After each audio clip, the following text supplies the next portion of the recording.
¿Qué tal? Es un gusto saludarle a usted que nos acompaña en la República Mexicana a través de los canales educativos nacionales y a nivel internacional a través de la Asociación de Televisión Educativa Iberoamericana que transmite desde Madrid.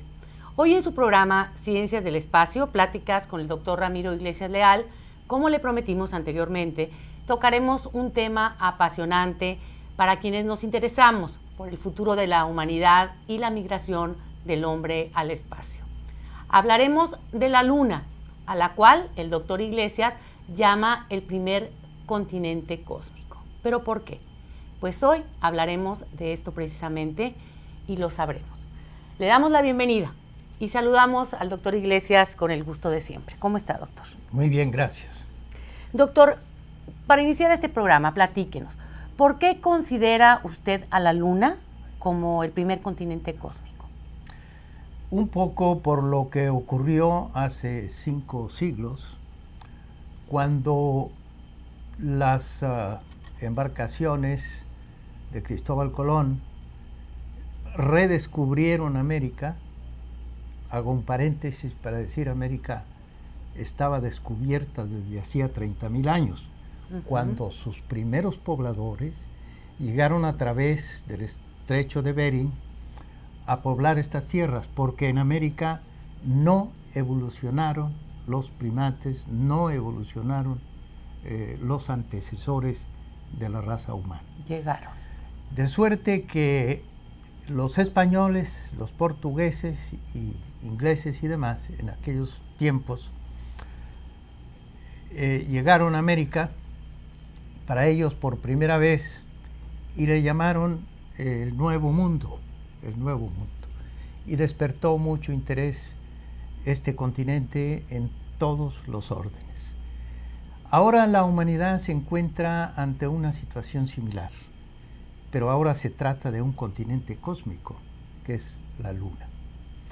La Luna está considerado hoy por hoy como uno de los lugares más interesantes para llevar la civilización a esos sitios y empezar a aprovechar las riquezas, los recursos inmensos que posee nuestro satélite natural. Doctor, platíquenos cómo es la Luna. ¿Cuáles serían sus características ambientales, sus características físicas más importantes? ¿Cómo es? Obviamente en esto no se parece nada al continente americano que redescubrieron hace 5 siglos, porque es un cuerpo celeste desprovisto de atmósfera, es un satélite rocoso de una superficie muy irregular, erizada de cráteres, de hondanadas, de fallas geológicas, de valles muy amplios y de un horizonte muy peculiar, porque el cielo desde allá, al no haber atmósfera, se convierte en totalmente negro, totalmente oscuro, como la noche más oscura que podamos contemplar en la Tierra. Pero eso sí, los astros, empezando con la Tierra, el Sol y demás, se ven más grandes, se ven más nítidos, se ven mejor. Y al no tener atmósfera, no existe oxígeno, no existe aire, no hay fenómenos atmosféricos como las lluvias, los vientos y demás. De suerte que allí todo es quieto. Las huellas que dejaron los astronautas del programa Apolo, ahí quedaron para la eternidad. El calentamiento durante el día llega a 100 y tantos grados centígrados. En la noche lunar desciende a decenas o centenares de grados centígrados. La radiación cósmica es directa, no hay protección, porque la Luna tampoco tiene campo magnético que proteja. Y finalmente, la desprotección en contra de esas partículas que viajan por el espacio en todas direcciones y que están bombardeando continuamente todo, nuestro planeta y la Luna inclusive. De manera que es en cierta medida el espacio, el vacío, la desprotección total. Tiene la ventaja de que hay una superficie y de que tiene una fuerza de gravedad, aunque pequeña, 1/6 de la gravedad terrestre. Eso ofrece la ventaja, ¿verdad?, de poder posarse y hacer construcciones que analizaremos más adelante. Doctor, aún con estas condiciones tan agresivas para el ser humano, ¿puede ser poblado como un continente y pueden estas poblaciones estar ahí de manera definitiva? Mire, la Luna, por otras razones, no es un lugar muy atractivo para radicar, digamos. Por una sola razón y la más importante. Porque su día y su noche, el ciclo día-noche, es allá muy prolongado. La noche en un lugar determinado de la Luna dura 14 días terrestres y el día otro tanto. De manera que para los seres vivos en la Tierra, que estamos programados en nuestra fisiología genéticamente por una serie de ritmos biológicos que están sincronizados con el ciclo día-noche, con las estaciones del año y con otras épocas, en la Luna eso no existe. Por lo tanto, es quizá un lugar interesante para visitar, para permanecer temporalmente. Y así están programadas las cosas para el futuro muy próximo, por cierto. En 10 años más está ya llegando a la Luna, o quizás antes, ya para trabajar sobre ella y empezar a aprovechar sus recursos. Pero se vivirá en condiciones diferentes porque tendrán que ser construcciones en hábitats totalmente sellados y con la protección necesaria para los extremos de temperatura, de radiación, de micrometeoros, etc. Pero si me pregunta usted, ¿habrá una población permanente en la Luna? Es probable que no. Hasta ahora las estimaciones son que la Luna será un lugar de permanencia temporal, más que todo, por lo que veremos quizás enseguida, por el desarrollo científico, por el desarrollo minero o por el desarrollo turístico o industrial. Nos ha hablado usted de las grandes riquezas que existen en la Luna, doctor. Esto quiere decir que tal vez la Luna, como usted lo menciona, este primer continente cósmico, se convierta tal vez en una zona industrial, en un lugar solamente para la explotación. Yo estoy convencido, por lo que sabemos hasta ahora, que será un lugar predominantemente industrial. Será un puerto espacial. Será también un lugar para estudios astronómicos y seguramente para muchos más experimentos de tipo científico. Pero la Luna es seguramente el futuro para la industria del mundo. La Luna es probablemente el mejor lugar para continuar el desarrollo industrial, no para ir a contaminar ese cuerpo celeste, sino para realmente dejar de contaminar la Tierra y aprovechar otros recursos que no contaminan.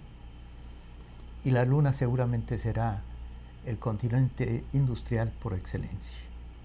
¿Qué tipo de industrias, doctor, serían las primeras que se asentarían en la Luna? ¿Cuáles serían las primeras cosas que se explotarían o que se tratarían de industrializar? Es una excelente pregunta.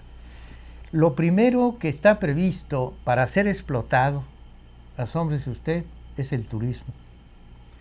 Las primeras construcciones ni siquiera va a ser la minería, que es la que sigue, sino van a hacerse campos turísticos, lugares específicamente selectos para admirar en la superficie de la Luna, porque el desarrollo de la cohetería, de la transportación espacial está avanzando rápidamente. Ir y volver a la Luna ya no será un asunto complicado. Tan difícil. Ni caro. Entonces, lo que presumimos hasta ahora es que el desarrollo inicial será a través de lugares para visitar, lugares importantes, lugares interesantes. Lo segundo es sobre todo la minería. Ahí está un futuro promisorio para la humanidad, porque tenemos diferentes elementos. En primer lugar está el aluminio y el titanio. Mencionábamos en algún programa anterior que hay montañas que tienen el 16%, de acuerdo con los análisis que se hicieron en los programas Apolo. Hay lugares cercanos, piedras, rocas que han caído de ciertas montañas que tienen un contenido hasta de 16% de aluminio. Y el otro metal importantísimo ya en la industria moderna y del futuro es el titanio. Los valles, las grandes extensiones, las planicies de la Luna están cubiertas de titanio también y tienen hasta un 7 o un 8% de este metal.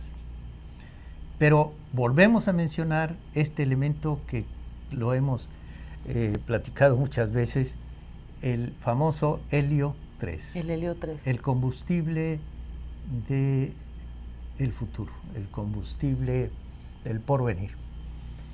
La Luna tiene un alto contenido de helio. Y el helio, combinado con el deuterio, hace lo que se llama la reacción nuclear de fusión nuclear. Y la fusión nuclear produce una enorme cantidad de energía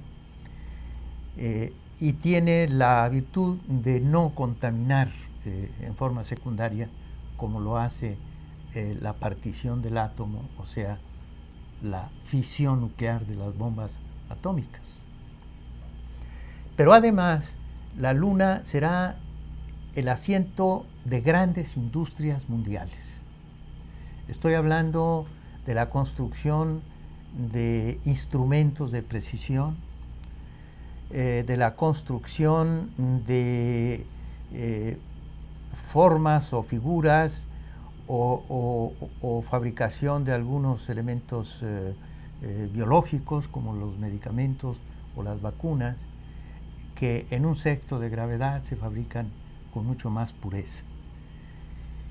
Y seguramente allí será el asiento por 1000 razones, una de las cuales es la abundancia de los elementos naturales y la escasa fuerza gravitacional de la Luna, la fabricación de satélites, de naves espaciales, del material para la construcción de las ciudades espaciales e incluso la construcción de grandes telescopios, sobre todo en la cara oculta de la Luna, y todas las herramientas y los instrumentos de precisión que se requiere para dar mantenimiento a los satélites en órbita terrestre, en órbita baja o en órbita geoestacionaria, o las naves espaciales que se desplazarán en forma ya muy constante en el sistema solar. Sería un puerto importantísimo para la investigación espacial y para la navegación espacial. Así es, será justamente el mejor lugar para abastecerse también. Claro. Hemos hablado de la posibilidad de la existencia de agua. Por el combustible y todo esto. Pero quisiera enseguida mencionarle algo interesante, que creo que me mencionó usted alguna pregunta que me iba a hacer en relación a la escasez de ciertos elementos en la Luna, y ahí quisiera precisar. Habíamos platicado sobre algunas cosas que abundan en la Luna fuera de cámara y algunas otras cosas que que no existen y que no se pueden compensar. Sin embargo, antes de entrar al punto, doctor, yo quisiera preguntarle, hemos hablado, bueno, de la riqueza del polvo lunar y de que existe agua en la luna, eso lo hemos tocado en otros programas. ¿Qué hay de la agricultura? ¿Cómo funcionará esto también en la luna en algún momento determinado para abastecer ciertas necesidades? Sí, le comentaba yo antes del programa de algunos experimentos que se hicieron con el polvo lunar en los laboratorios de la NASA en el Centro Espacial de Houston. Se sembraron algunas plantas, incluyendo maíz, por cierto, y otras plantas a las que se les agregó polvo lunar y otro lote en el que se cultivó con el mejor abono terrestre. Y conservo fotografías de esos cultivos y vemos claramente la diferencia. De los que se les agregó polvo lunar, crecieron vigorosamente y tomaron una dimensión mucho mayor, pero además plenos de vigor, de clorofila, en fin, y se ve claramente la diferencia. O sea que esto sería una realidad, el que en la luna se pueda cultivar cierto tipo de vegetales, y esto sería, desde luego, también en sistemas ecológicos sellados. Así es. Tendría que ser así. En el Centro Espacial de Houston hemos contemplado el cultivo de algunos cereales, de frutas, de legumbres, de tubérculos como la papa o el camote, en fin, en condiciones muy similares de terreno de la luna. Y los cultivos se dan en forma muy sana y muy vigorosa. De manera que esto del polvo lunar ya se contempla como el abono para hacer de la luna, con los preparativos correctos, hacer de la luna probablemente el granero de la humanidad en el futuro. Fíjese nada más qué cosa no más solamente interesante. para los asentamientos espaciales del futuro, sino para la humanidad en la Tierra. La luna podrá convertirse, es muy probable, de acuerdo con estos estudios que se hacen en la NASA, particularmente en el Centro Espacial de Houston, que la agricultura lunar será una agricultura muy peculiar, pero muy favorable en cuanto a la posibilidad de llegarse la alimentación suficiente para la humanidad. Esto sería entonces un sitio o un campo de investigación espacial importantísimo para el ser humano. Seguramente, porque hasta ahora han sido unas cuantas especies de vegetales, pero falta saber si en el futuro, cuando los asentamientos se conviertan ya en algo más amplio y mayor, y en número y en extensión, incluso se puedan llevar árboles frutales y de otro tipo, para ir creando esos hábitats, esas islas cósmicas, ¿verdad?, que serán en el futuro próximo. Doctor, por ejemplo, respecto a lo que nos ha mencionado usted, de que en la Luna existe agua congelada en los polos y que también hay oxígeno, aunque no en la forma que lo conocemos, ¿qué tan difícil va a ser para estas poblaciones poder procesar estos elementos y utilizarlos? Mire, la Luna no tiene oxígeno porque no tiene atmósfera, en la atmósfera. Pero las rocas lunares, de acuerdo con los análisis que se hicieron en la NASA, las rocas lunares contienen en promedio 40 a 42% de oxígeno. Entonces, el proceso para obtener el oxígeno de estas rocas, yo en lo personal no lo conozco. Pero esa es los informes en un libro que publicó la NASA hace ya algunos años sobre los resultados del análisis de las rocas lunares, nos informan eso, que las rocas contienen una buena cantidad de oxígeno, 42% había yo anotado, Silicio, o sea, el cristal, 20%, hierro, 12%, calcio, aluminio, magnesio y titanio. Esos son los componentes básicos más importantes, casi contienen el 100% de las rocas lunares. Pues debe haber alguna manera en la que puedan pues utilizar este oxígeno que está en las rocas lunares para estos mismos procesos que se van a llevar a cabo en la industria de este primer continente cósmico, como usted lo menciona, doctor. También hemos platicado de la ausencia de algunos elementos como el hidrógeno, el nitrógeno y el carbono.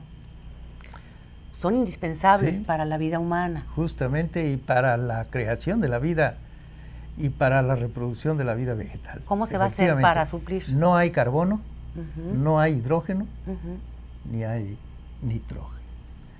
Bueno, eso al principio se va a llevar desde la Tierra, esos tres elementos.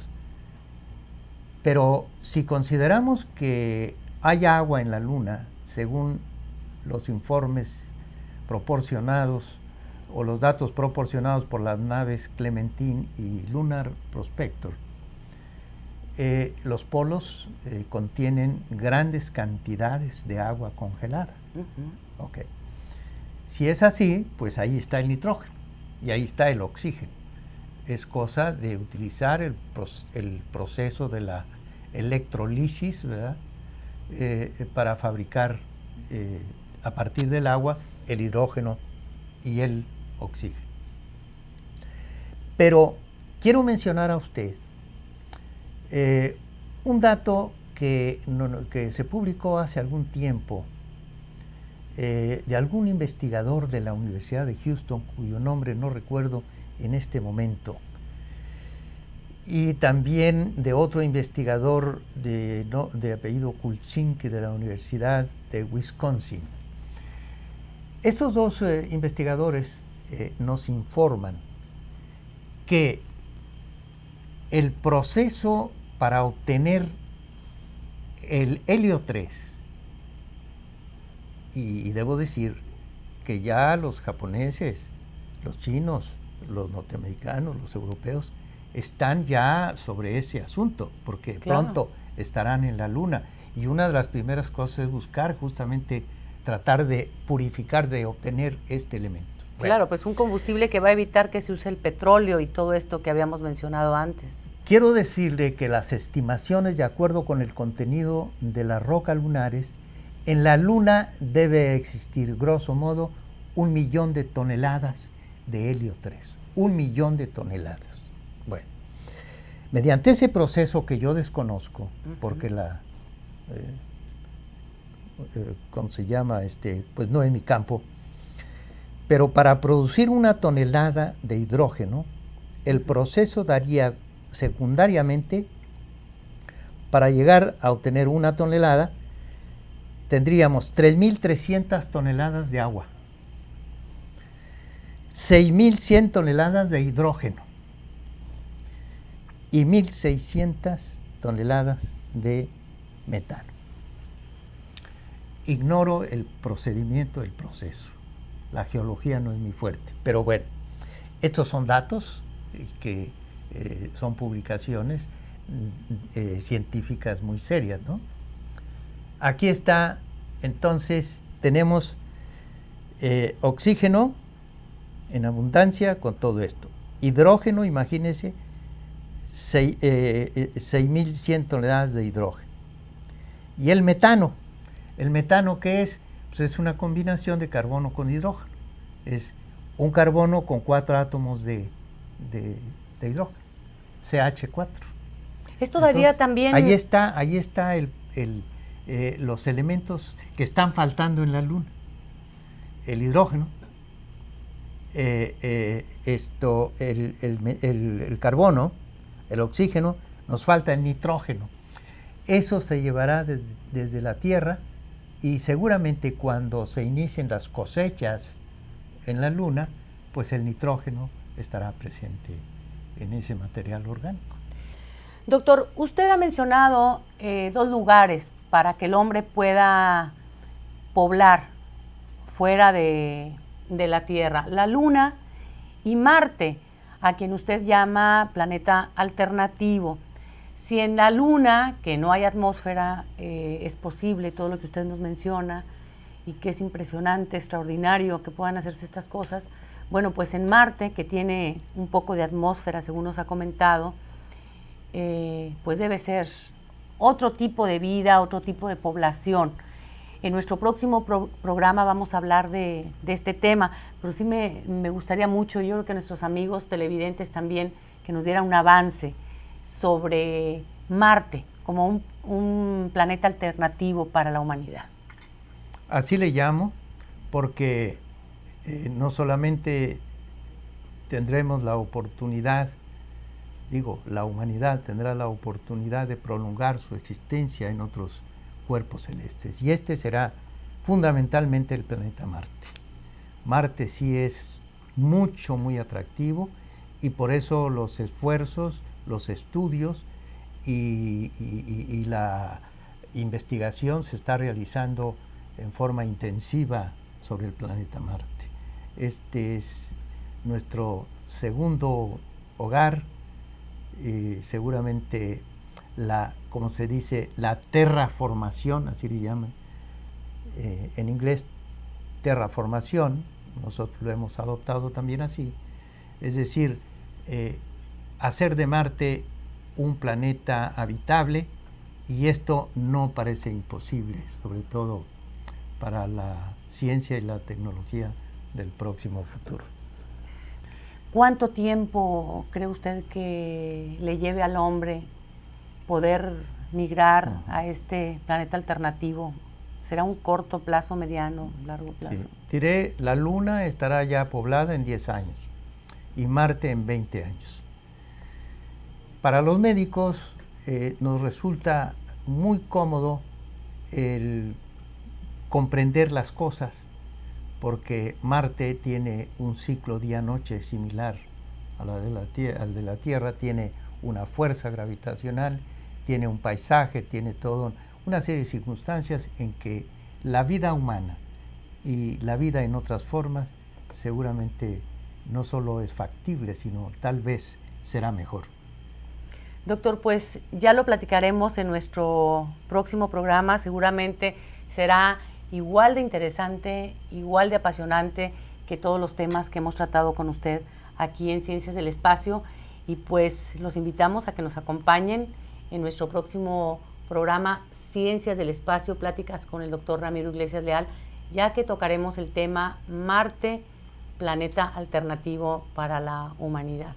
Doctor, le agradecemos muchísimo el compartir, como siempre, sus conocimientos con nosotros.